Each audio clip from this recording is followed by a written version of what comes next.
D న్యూస్కు స్వాగతం.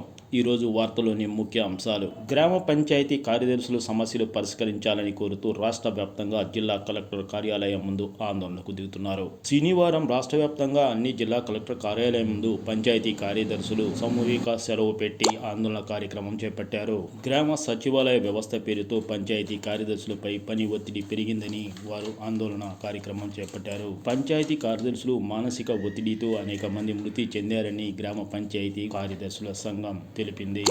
గ్రామ సచివాలయ ఉద్యోగులు చేసే పనిని సైతం పంచాయతీ కార్యదర్శుల చేత చేయిస్తున్నారని వారు అన్నారు. గ్రామ పంచాయతీ కార్యదర్శుల సమస్యలను రాష్ట్ర ప్రభుత్వం వెంటనే పరిష్కరించాలని గ్రామ పంచాయతీ కార్యదర్శుల సంఘం రాష్ట్ర నాయకులు సింగంపల్లి రాంప్రసాద్ డిమాండ్ చేశారు. ప్రభుత్వం తక్షణమే తమ సమస్యలు పరిష్కరించకపోతే ప్రత్యక్ష ఆందోళనకు దిగుతామని